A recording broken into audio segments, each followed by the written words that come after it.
Consigne. Vous allez entendre 2 fois un enregistrement sonore de 5 minutes environ. Vous aurez tout d'abord 1 minute pour lire les questions. Puis vous écouterez une première fois l'enregistrement. Vous aurez ensuite 3 minutes pour commencer à répondre aux questions. Vous écouterez une seconde fois l'enregistrement. Vous aurez encore 5 minutes pour compléter vos réponses.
L'Observatoire de la 5G.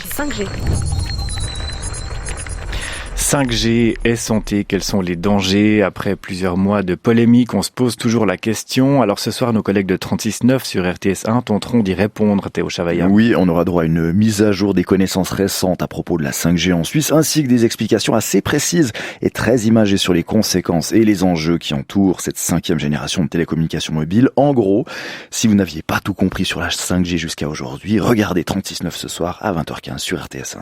Et Christophe Ungar est avec nous pour en parler. Bonjour. Bonjour. Journaliste à 36.9, vous avez donc fait le tour des connaissances actuelles avec Sophie Gabu. Et d'abord, cette réalité, malgré la polémique, les antennes ont bel et bien commencé à pousser un peu partout dans nos villes et nos campagnes, jusque dans les clochers des églises. Bah oui, mais les clochers, c'est quelque part le meilleur endroit pour mettre une antenne. L'église est vraiment au centre du village et puis effectivement, ça permet justement de rayonner dans toutes les directions. Donc oui, les antennes s'implantent. C'est depuis février, on le sait, que les concessions étaient octroyées.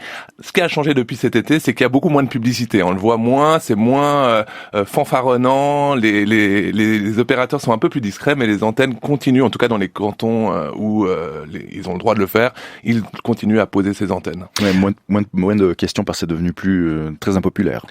C'est devenu beaucoup plus impopulaire, c'est ce qu'on a aussi constaté quand on a fait notre enquête, c'est beaucoup plus clivant aujourd'hui, mais c'est vrai que ces antennes continuent à être installées. Et si vous voulez savoir s'il y a une antenne près de chez vous, je vous rappelle que vous pouvez consulter une carte de la Confédération. Nous la remettons en lien ce matin sur la page de l'émission. Énormément de méfiance, Christophe Ungar, voire de défiance au sein de la population. On serait pourtant tenté de dire que la technologie des antennes 5G est certes plus puissante, mais moins dangereuse parce que plus ciblée. En gros, au lieu d'arroser tout le territoire suisse avec des ondes émises dans toutes les directions, les antennes 5G visent les appareils, smartphones, tablettes qui en ont besoin. Est-ce que c'est juste ? Ça, c'est la technologie 5G, justement, c'est cette capacité de faire, je vais le dire en anglais, le beamforming, c'est cette création de faisceaux qui permet vraiment de cibler les objets précisément. Donc, on arrête d'arroser dans toutes les directions, théoriquement, on arrête d'arroser partout, donc l'électrosmog devrait descendre un peu si on cible, mais ça c'est en théorie, parce que déjà, il n'y a qu'une fréquence, en Suisse, c'est la fréquence autour de 3500 MHz qui va émettre ces faisceaux. Il faut des fréquences assez élevées pour faire ces faisceaux bien ciblés, et il y a d'autres fréquences qui vont être utilisées par cette 5G, la gamme des 700 et des 1400 MHz qui sont très similaires aux fréquences de la 4G, de la 3G, et celles-là, elles vont quelque part continuer à émettre dans toutes les directions. Donc c'est le beamforming, théoriquement, effectivement, ça évite d'avoir trop de smog, mais il y a d'autres fréquences, et puis par ailleurs, jusqu'à preuve du contraire, les fréquences plus anciennes vont continuer en partie à émettre. On ajoute une couche de smog supplémentaire. On pense que c'est comme ça. Alors c'est vrai qu'à cause des valeurs limites, ça c'est un grand débat. Les opérateurs cherchent toutes sortes de solutions, peut-être même pour réallouer certaines fréquences anciennes, peut-être pour éviter justement de mettre trop de nouvelles ondes sur les antennes, les mâts existants. Ils cherchent aussi à on l'a appris avec Swisscom, à réallouer vraiment certaines fréquences. Mais en tout cas, ce qui est certain, c'est que si le trafic de données augmente, grâce par exemple à l'Internet des objets, grâce à la connexion de tous nos objets du quotidien, il est évident que le trafic de données va augmenter et donc que ces ondes vont émettre et que ces antennes vont émettre davantage. Bon, pas forcément une bonne nouvelle. Au chapitre des autres supposées bonnes nouvelles, la 5G, c'est aussi la promesse d'évolution considérable dans des domaines comme la médecine ou la chirurgie, par exemple.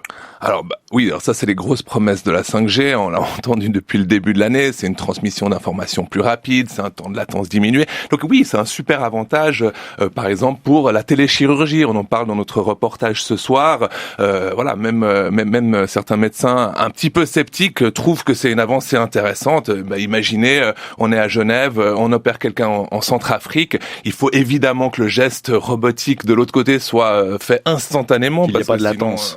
Imaginez la catastrophe sur la table de l'opération. Donc effectivement, il faut que ça se fasse très rapidement, que cette transmission soit quasi instantanée. Et donc oui, il y a des avantages, par exemple pour le domaine médical également. Et pour les voitures connectées, aussi les voitures qui pourront rouler toutes seules. Alors beaucoup de promesses et d'attentes vis-à-vis de cette 5G, mais les craintes restent nombreuses. En tout cas, du côté de nos auditeurs, c'est souvent le cas. Dans les faits et les études récentes, qu'est-ce qu'on sait concrètement maintenant de nouveau sur les effets de la 5G et de ces ondes électromagnétiques sur le corps humain et sur l'environnement, Christophe Ungart? Alors, on va être sincère. Ça reste encore très flou. On a vraiment eu le temps de se consacrer quand même aux études, et ça c'est vrai, c'est notre travail de journalisme scientifique aussi au sein de la rédaction de 36.9. Avec du temps, on est vraiment retourné aux sources, on est retourné aux études scientifiques. J'en ai lu beaucoup.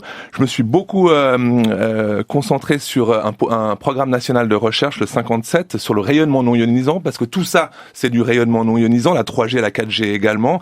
Et c'est vrai qu'il y a quand même des données assez intéressantes sur l'interaction de ces ondes avec le vivant. Dans ce pôle national de recherche 57, par exemple, Martin Rösli, qui est vraiment un expert du domaine, a remarqué que certaines de ces ondes interagissent avec les ondes cérébrales. Alors on ne sait pas encore si c'est par réchauffement ou si c'est un autre effet, mais il y a une interaction. Et lui, il a par exemple constaté, lors d'une autre grande étude européenne qui s'appelle Geronimo, que par exemple cette 5G ou 4G ou 3G, qu'importe, que ce rayonnement non ionisant peut avoir un impact par exemple sur la mémorisation, en tout cas chez les adolescents qui utilisent leur téléphone portable, parce qu'évidemment qu'un téléphone portable ça émet beaucoup, quoi, et quand c'est collé à l'oreille, ça a des effets, quoi. Et puis ça, c'est une des études dont on parle, les résultats de ce pôle national de recherche, l'étude de Geronimo et d'autres aussi sur l'environnement aussi qui sont assez intéressantes. C'est sûr que ces faisceaux très ciblés c'est des fréquences élevées, donc il y a beaucoup d'énergie, et une étude assez récente montre que ça échauffe par exemple le corps des insectes. Alors vous allez me dire, est-ce que c'est grave que ça échauffe le corps des insectes? C'est vrai, on n'en sait pas grand-chose, mais en tout cas, ce dont on est certain, c'est qu'il y a une possible interaction entre ce rayonnement non ionisant, 3G, 4G, 5G, Wi-Fi, Bluetooth, avec le règne du vivant. Alors, le plus surprenant, c'est que le danger du rayonnement ne vient pas forcément des antennes elles-mêmes, mais bel et bien des poches de nos pantalons ou des sacs à main, puisque ce sont les smartphones et autres objets connectés qui sont les plus inquiétants. Selon Martin Rösli qu'on a interviewé dans ce sujet, qui est vraiment, je pense, l'expert suisse en la matière, 95% de ce rayonnement, de cette irradiation provient de tous ces appareils qui sont collés au corps et qui se multiplient, même montres connectées. Il y a énormément, effectivement, de rayonnement qui provient du téléphone portable, c'est évident, et assez paradoxal d'ailleurs. J'ai découvert ça et je trouve ça très intéressant que plus on est loin d'une antenne, plus ce téléphone portable cherche justement à se connecter, donc plus il va envoyer d'ondes. Donc paradoxalement, c'est pas paradoxal, mais c'est plus intéressant de téléphoner à proximité d'une antenne que très loin à la campagne quand il n'y a aucune antenne à proximité. Donc ça, c'est vraiment quelque chose qu'on montre dans ce sujet. C'est fondamentalement pas les antennes actuellement, en tout cas en Suisse avec les valeurs limites de la Suisse, qui sont les plus dangereuses. C'est tous ces objets qui émettent de plus en plus et qui sont collés à notre corps. En conclusion, Christophe Ungart, quand on travaille plusieurs semaines sur un sujet comme ça, on n'en ressort pas forcément en tant que même consommateur qu'avant. Est-ce que pour vous, il y a eu plutôt des bonnes ou plutôt des mauvaises surprises? Est-ce que ça va changer votre mode d'utilisation, par exemple, des smartphones? Alors par exemple, c'est vrai que depuis que j'ai fait ce sujet, d'ailleurs pendant la préparation de ce sujet, je me suis acheté un kit main libre, sans fil, sans fil, que j'utilise aujourd'hui pour téléphoner. C'est vrai que je l'utilise de moins en moins, mon téléphone collé à l'oreille. Je mets également beaucoup plus le mode avion. Je me méfie, c'est vrai, de la multiplication de tous ces objets connectés près de mon lit, par exemple, ces enceintes dont Didier apparemment va nous parler, qui envoient des données, mais aussi émettent des ondes. Même éteint, ça vous verrez dans le reportage, même éteint, certains de ces appareils cherchent à se connecter, on voit toujours un signal, et tout ça, c'est du rayonnement non ionisant, et on pense qu'il commence à y avoir certaines Même une certitudes. enceinte Bluetooth UE Megaboom que tout le monde a, même ça, une fois éteint, donc sans contact, même avec la batterie plate, ça On a émet fait quelques toujours des rayonnements. mesures avec un appareil, un dosimètre, et on a remarqué effectivement que cette enceinte chez une dame qu'on a rencontrée continuer à émettre, même éteint. Donc on va se retrouver avec des milliards d'objets connectés, et ces objets connectés-là émettent des ondes avec des effets possibles et des dangers possibles sur le vivant, en tout cas si ce smog augmente considérablement. 5G et santé, quels sont les dangers? C'est le titre de l'émission de ce soir, 36.9 sur RTS1 à 20h15. Merci Christophe Ungart, un sujet que vous avez préparé donc avec Sophie Gabu, pardon. Et donc, on se réjouit de le découvrir en entier. Nous le mettrons évidemment en lien sur la page spéciale rts.ch/5G, l'observatoire de la 5G. Et ce sujet sera suivi, je fais un peu de promo, d'un super sujet sur la dyspraxie, qui est un trouble neurodéveloppemental qui est extrêmement intéressant. Donc oui, regardez 36.9 ce soir, et c'est bon, j'arrête la promo. Les deux sujets au programme ce soir. Et puis effectivement, comme vous l'avez dit, on reviendra sur les assistants vocaux et non pas les ondes qu'elles émettent, mais les informations qu'elles transmettent avec Didier Bonvin. Ce sera tout à l'heure. Merci encore Christophe Ungart d'être venu, dont on en parle ce matin.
L'Observatoire de la 5G.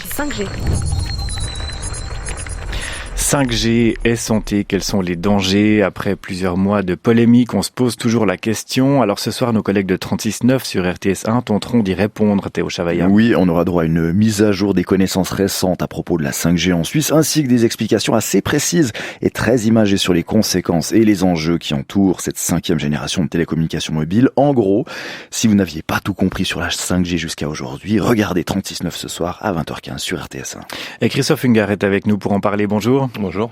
Journaliste à 36.9, vous avez donc fait le tour des connaissances actuelles avec Sophie Gabu. Et d'abord, cette réalité, malgré la polémique, les antennes ont bel et bien commencé à pousser un peu partout dans nos villes et nos campagnes, jusque dans les clochers des églises. Bah oui, mais les clochers, c'est quelque part le meilleur endroit pour mettre une antenne. L'église est vraiment au centre du village et puis effectivement, ça permet justement de rayonner dans toutes les directions. Donc oui, les antennes s'implantent. C'est depuis février, on le sait, que les concessions étaient octroyées. Ce qui a changé depuis cet été, c'est qu'il y a beaucoup moins de publicité. On le voit moins, c'est moins fanfaronnant. Les opérateurs sont un peu plus discrets, mais les antennes continuent, en tout cas dans les cantons où ils ont le droit de le faire, ils continuent à poser ces antennes. Ouais, moins de questions parce que c'est devenu très impopulaire. C'est devenu beaucoup plus impopulaire, c'est ce qu'on a aussi constaté quand on a fait notre enquête, c'est beaucoup plus clivant aujourd'hui, mais c'est vrai que ces antennes continuent à être installées. Et si vous voulez savoir s'il y a une antenne près de chez vous, je vous rappelle que vous pouvez consulter une carte de la Confédération. Nous la remettons en lien ce matin sur la page de l'émission. Énormément de méfiance, Christophe Ungar, voire de défiance au sein de la population. On serait pourtant tenté de dire que la technologie des antennes 5G est certes plus puissante, mais moins dangereuse parce que plus ciblée.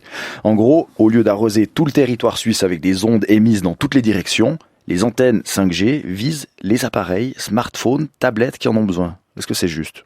Ça, c'est la technologie 5G. Justement, c'est cette capacité de faire, je vais le dire en anglais, le beamforming, c'est cette création de faisceaux qui permet vraiment de cibler les objets précisément. Donc, on arrête d'arroser dans toutes les directions, théoriquement, on arrête d'arroser partout. Donc, l'électrosmog devrait descendre un peu si on cible. Mais ça, c'est en théorie, parce que déjà, il n'y a qu'une fréquence. En Suisse, c'est la fréquence autour de 3500 MHz qui va émettre ces faisceaux. Il faut des fréquences assez élevées pour faire ces faisceaux bien ciblés, et il y a d'autres fréquences qui vont être utilisées par cette 5G, la gamme des 700 et des 1400 MHz qui sont très similaires aux fréquences de la 4G, de la 3G, et celles-là, elles vont quelque part continuer à émettre dans toutes les directions. Donc le beamforming, théoriquement, effectivement, ça évite d'avoir trop de smog, mais il y a d'autres fréquences, et puis par ailleurs, jusqu'à preuve du contraire, les fréquences plus anciennes vont continuer en partie à émettre. On ajoute une couche de smog supplémentaire.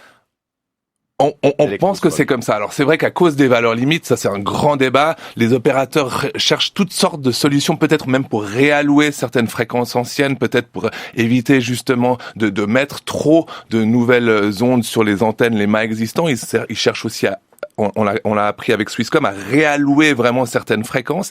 Mais en tout cas, ce qui est certain, c'est que si le trafic de données augmente, grâce par exemple à l'Internet des objets, grâce à la connexion de tous nos objets du quotidien, il est évident que le trafic de données va augmenter et donc que ces ondes vont émettre et que ces antennes vont émettre davantage. Bon, pas forcément une bonne nouvelle. Au chapitre des autres supposées bonnes nouvelles, la 5G, c'est aussi la promesse d'évolution considérable dans des domaines comme la médecine ou la chirurgie, par exemple. Alors ça c'est les grosses promesses de la 5G, on l'a entendu depuis le début de l'année, c'est une transmission d'informations plus rapide, c'est un temps de latence diminué. Donc oui, c'est un super avantage par exemple pour la téléchirurgie, on en parle dans notre reportage ce soir. Même certains médecins un petit peu sceptiques trouvent que c'est une avancée intéressante. Imaginez, on est à Genève, on opère quelqu'un en Centrafrique, il faut évidemment que le geste robotique de l'autre côté soit fait instantanément. Qu'il n'y ait pas de latence.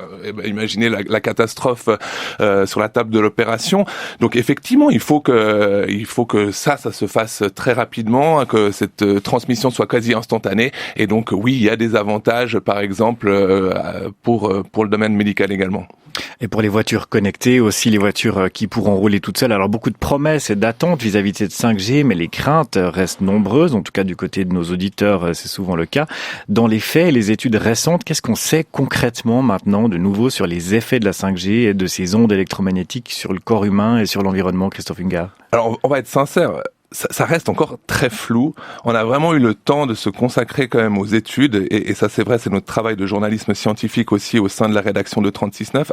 Avec du temps, on est vraiment retourné aux sources, on est retourné aux études scientifiques. J'en ai lu beaucoup. Je me suis beaucoup concentré sur un programme national de recherche, le 57, sur le rayonnement non ionisant, parce que tout ça, c'est du rayonnement non ionisant, la 3G, la 4G également. Et c'est vrai qu'il y a quand même des données assez intéressantes sur l'interaction de ces ondes avec le vivant.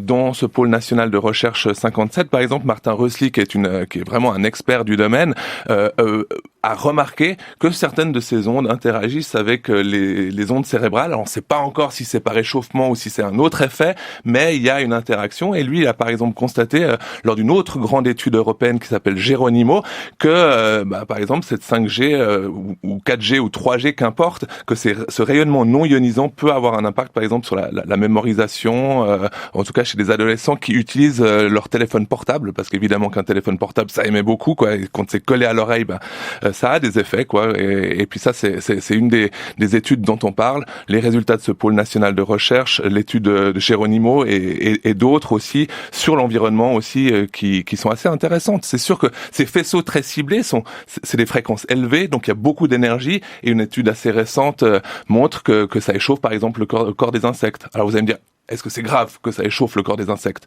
C'est vrai, on n'en sait pas grand-chose, mais en tout cas, ce dont on est certain, c'est qu'il y a une possible interaction entre ce rayonnement non ionisant, 3G, 4G, 5G, Wi-Fi, Bluetooth, avec le règne du vivant. Alors, le plus surprenant, c'est que le danger du rayonnement ne vient pas forcément des antennes elles-mêmes, mais bel et bien des poches de nos pantalons ou des sacs à main, puisque ce sont les smartphones et autres objets connectés qui sont les plus inquiétants. Selon Martin Rösli qu'on a interviewé dans ce sujet, qui est vraiment, je pense, l'expert suisse en la matière, 95% de ce rayonnement, de cette irradiation provient de tous ces appareils qui sont collés au corps et qui se multiplient, même montres connectées. Il y a énormément effectivement de rayonnement qui provient du téléphone portable, c'est évident, et assez paradoxal d'ailleurs. J'ai découvert ça et je trouve ça très intéressant, que plus on est loin d'une antenne, plus ce téléphone portable cherche justement à se connecter, donc plus il va envoyer d'ondes. Donc paradoxalement, c'est pas paradoxal, mais c'est plus intéressant de téléphoner à proximité d'une antenne que très loin à la campagne, quand il n'y a aucune antenne à proximité. Donc ça, c'est vraiment quelque chose qu'on montre dans ce sujet. C'est fondamentalement pas les antennes actuellement, en tout cas en Suisse, avec les valeurs limites de la Suisse, qui sont les plus dangereuses. C'est tous ces objets qui émettent de plus en plus et qui sont collés à notre corps.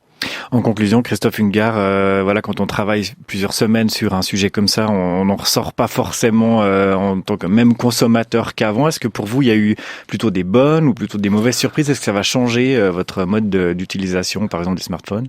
Alors par exemple, c'est vrai que depuis que j'ai fait ce sujet, d'ailleurs pendant la préparation de ce sujet, je me suis acheté un kit main libre, sans fil, que j'utilise aujourd'hui pour téléphoner. C'est vrai que je l'utilise de moins en moins, mon téléphone collé à l'oreille. Je mets également beaucoup plus le mode avion.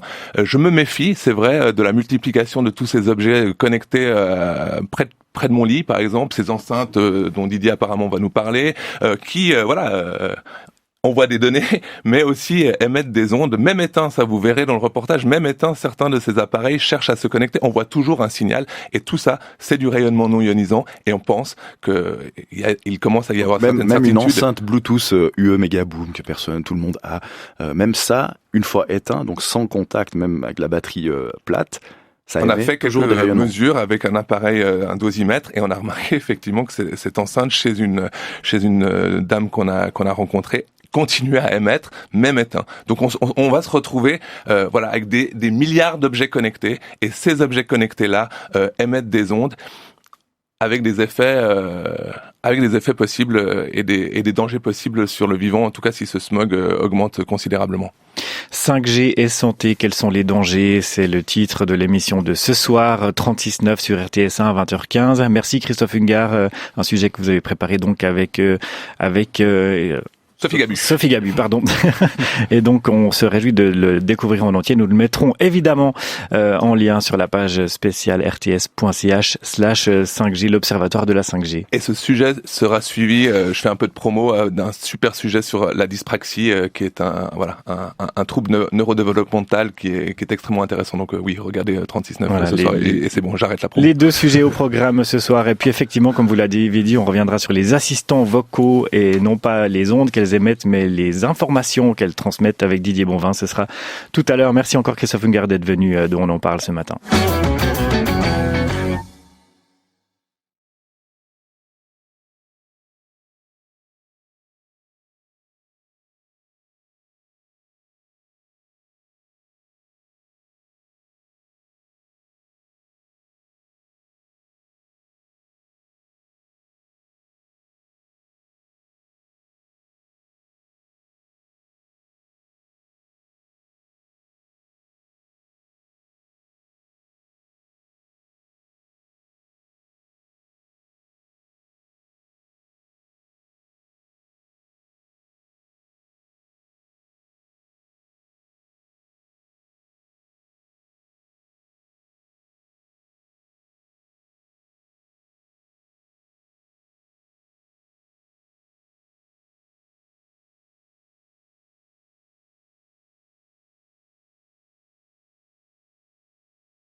L'Observatoire de la 5G.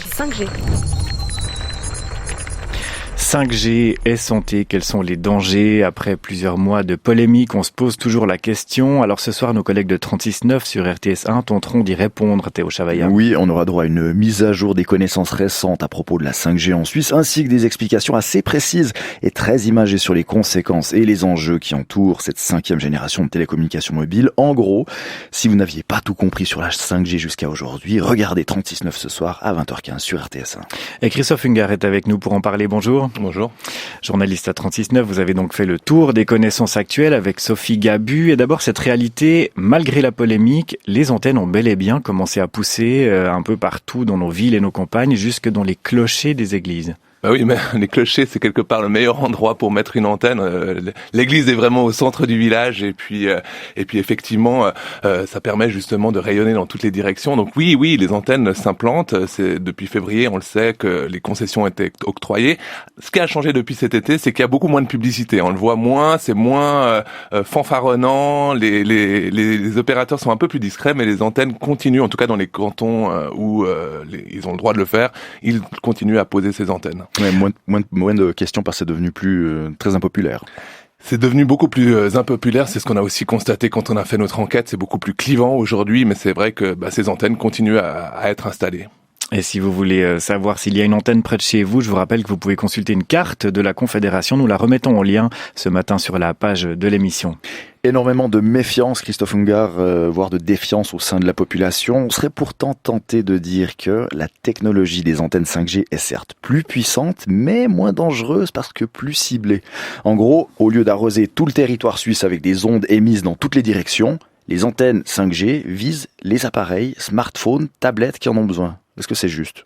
Ça, c'est la technologie 5G. Justement, c'est cette capacité de faire, je vais le dire en anglais, le beamforming, c'est cette création de faisceaux qui permet vraiment de cibler les objets précisément. Donc, on arrête d'arroser dans toutes les directions, théoriquement, on arrête d'arroser partout. Donc, l'électrosmog devrait descendre un peu si on cible. Mais ça, c'est en théorie, parce que déjà, il n'y a qu'une fréquence. En Suisse, c'est la fréquence autour de 3500 MHz qui va émettre ces faisceaux. Il faut des fréquences assez élevées pour faire ces faisceaux bien ciblés et il y a d'autres fréquences qui vont être utilisées par cette 5G, la gamme des 700 et des 1400 MHz qui sont très similaires aux fréquences de la 4G, de la 3G, et celles-là, elles vont quelque part continuer à émettre dans toutes les directions. Donc c'est le beamforming, théoriquement, effectivement, ça évite d'avoir trop de smog, mais il y a d'autres fréquences, et puis par ailleurs, jusqu'à preuve du contraire, les fréquences plus anciennes vont continuer en partie à émettre. On ajoute une couche de smog supplémentaire. On pense que c'est comme ça. Alors c'est vrai qu'à cause des valeurs limites, ça c'est un grand débat. Les opérateurs cherchent toutes sortes de solutions, peut-être même pour réallouer certaines fréquences anciennes, peut-être pour éviter justement de mettre trop de nouvelles ondes sur les antennes, les mâts existants. Ils cherchent aussi on l'a appris avec Swisscom, à réallouer vraiment certaines fréquences. Mais en tout cas, ce qui est certain, c'est que si le trafic de données augmente, grâce par exemple à l'Internet des objets, grâce à la connexion de tous nos objets du quotidien, il est évident que le trafic de données va augmenter et donc que ces ondes vont émettre et que ces antennes vont émettre davantage. Bon, pas forcément une bonne nouvelle. Au chapitre des autres supposées bonnes nouvelles, la 5G, c'est aussi la promesse d'évolution considérable dans des domaines comme la médecine ou la chirurgie, par exemple. Alors alors ça c'est les grosses promesses de la 5G, on l'a entendu depuis le début de l'année, c'est une transmission d'informations plus rapide, c'est un temps de latence diminué. Donc oui, c'est un super avantage par exemple pour la téléchirurgie, on en parle dans notre reportage ce soir. Même certains médecins un petit peu sceptiques trouvent que c'est une avancée intéressante. Imaginez, on est à Genève, on opère quelqu'un en Centrafrique, il faut évidemment que le geste robotique de l'autre côté soit fait instantanément. Il n'y a pas de latence. Imaginez la catastrophe sur la table de l'opération. Donc effectivement, il faut que ça se fasse très rapidement, que cette transmission soit quasi instantanée. Et donc oui, il y a des avantages, par exemple pour le domaine médical également. Et pour les voitures connectées, aussi les voitures qui pourront rouler toutes seules. Alors beaucoup de promesses et d'attentes vis-à-vis de cette 5G, mais les craintes restent nombreuses. En tout cas, du côté de nos auditeurs, c'est souvent le cas. Dans les faits, les études récentes, qu'est-ce qu'on sait concrètement maintenant de nouveau sur les effets de la 5G et de ces ondes électromagnétiques sur le corps humain et sur l'environnement, Christophe Ungar? Alors, on va être sincère. ça reste encore très flou. On a vraiment eu le temps de se consacrer quand même aux études, et ça c'est vrai, c'est notre travail de journalisme scientifique aussi au sein de la rédaction de 36.9. Avec du temps, on est vraiment retourné aux sources, on est retourné aux études scientifiques. J'en ai lu beaucoup. Je me suis beaucoup concentré sur un programme national de recherche, le 57, sur le rayonnement non ionisant, parce que tout ça, c'est du rayonnement non ionisant, la 3G, la 4G également. Et c'est vrai qu'il y a quand même des données assez intéressantes sur l'interaction de ces ondes avec le vivant. Dans ce pôle national de recherche 57, par exemple, Martin Rösli, qui est vraiment un expert du domaine, a remarqué que certaines de ces ondes interagissent avec les ondes cérébrales. Alors on ne sait pas encore si c'est par réchauffement ou si c'est un autre effet, mais il y a une interaction. Et lui, il a par exemple constaté, lors d'une autre grande étude européenne qui s'appelle Geronimo, que par exemple cette 5G ou 4G ou 3G, qu'importe, que ce rayonnement non ionisant peut avoir un impact par exemple sur la mémorisation, en tout cas chez des adolescents qui utilisent leur téléphone portable, parce qu'évidemment qu'un téléphone portable ça émet beaucoup, quoi, et quand c'est collé à l'oreille, ça a des effets, quoi. Et puis ça, c'est une des études dont on parle, les résultats de ce pôle national de recherche, l'étude de Geronimo et d'autres aussi sur l'environnement aussi, qui sont assez intéressantes. C'est sûr que ces faisceaux très ciblés c'est des fréquences élevées, donc il y a beaucoup d'énergie, et une étude assez récente montre que ça échauffe par exemple le corps des insectes. Alors vous allez me dire, est-ce que c'est grave que ça échauffe le corps des insectes? C'est vrai, on n'en sait pas grand-chose, mais en tout cas, ce dont on est certain, c'est qu'il y a une possible interaction entre ce rayonnement non ionisant, 3G, 4G, 5G, Wi-Fi, Bluetooth, avec le règne du vivant. Alors, le plus surprenant, c'est que le danger du rayonnement ne vient pas forcément des antennes elles-mêmes, mais bel et bien des poches de nos pantalons ou des sacs à main, puisque ce sont les smartphones et autres objets connectés qui sont les plus inquiétants. Selon Martin Rösli, qu'on a interviewé dans ce sujet, qui est vraiment, je pense, l'expert suisse en la matière, 95% de ce rayonnement, de cette irradiation provient de tous ces appareils qui sont collés au corps et qui se multiplient, même montres connectées. Il y a énormément, effectivement, de rayonnement qui provient du téléphone portable, c'est évident, et assez paradoxal d'ailleurs. J'ai découvert ça et je trouve ça très intéressant, que plus on est loin d'une antenne, plus ce téléphone portable cherche justement à se connecter, donc plus il va envoyer d'ondes. Donc paradoxalement, c'est pas paradoxal, mais c'est plus intéressant de téléphoner à proximité d'une antenne que très loin à la campagne quand il n'y a aucune antenne à proximité. Donc ça, c'est vraiment quelque chose qu'on montre dans ce sujet. C'est fondamentalement pas les antennes actuellement, en tout cas en Suisse, avec les valeurs limites de la Suisse, qui sont les plus dangereuses. C'est tous ces objets qui émettent de plus en plus et qui sont collés à notre corps. En conclusion, Christophe Ungar, quand on travaille plusieurs semaines sur un sujet comme ça, on n'en ressort pas forcément en tant que même consommateur qu'avant. Est-ce que pour vous, il y a eu plutôt des bonnes ou plutôt des mauvaises surprises? Est-ce que ça va changer votre mode d'utilisation, par exemple, des smartphones? Alors par exemple, c'est vrai que depuis que j'ai fait ce sujet, d'ailleurs pendant la préparation de ce sujet, je me suis acheté un kit main libre, sans fil, que j'utilise aujourd'hui pour téléphoner. C'est vrai que je l'utilise de moins en moins, mon téléphone collé à l'oreille. Je mets également beaucoup plus le mode avion. Je me méfie, c'est vrai, de la multiplication de tous ces objets connectés près de mon lit, par exemple, ces enceintes dont Didier apparemment va nous parler, qui envoient des données, mais aussi émettent des ondes. Même éteint, ça vous verrez dans le reportage, même éteint, certains de ces appareils cherchent à se connecter. On voit toujours un signal, et tout ça, c'est du rayonnement non ionisant, et on pense qu'il commence à y avoir certaines certitudes. Même une enceinte Bluetooth UE Megaboom que tout le monde a, même ça, une fois éteint, donc sans contact, même avec la batterie plate, on a fait quelques mesures avec un appareil, un dosimètre, et on a remarqué effectivement que cette enceinte chez une dame qu'on a rencontrée continuer à émettre, même éteint. Donc on va se retrouver avec des milliards d'objets connectés, et ces objets connectés-là émettent des ondes avec des effets possibles et des dangers possibles sur le vivant, en tout cas si ce smog augmente considérablement. 5G et santé, quels sont les dangers? C'est le titre de l'émission de ce soir, 36.9 sur RTS1 à 20h15. Merci Christophe Ungar, un sujet que vous avez préparé donc avec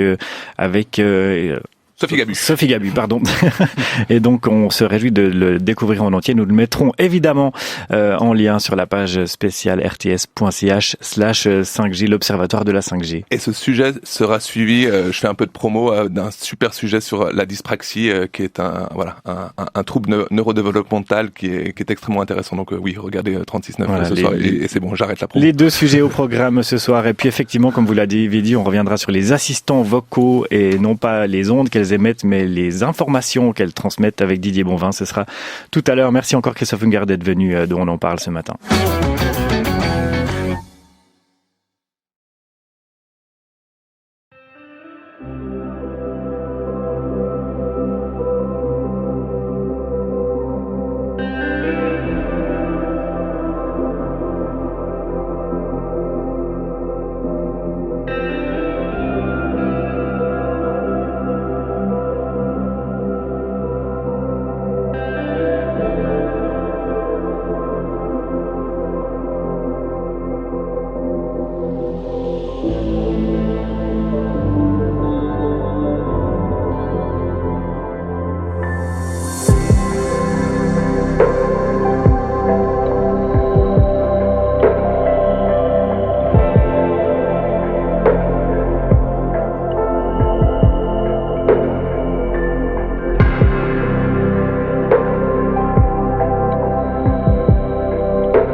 Like and subscribe our channel for more amazing videos.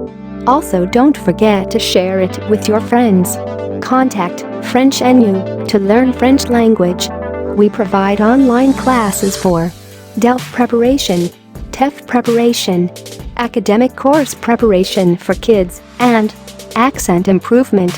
Call or WhatsApp at 98706966926 or email at linguistic.fr@gmail.com.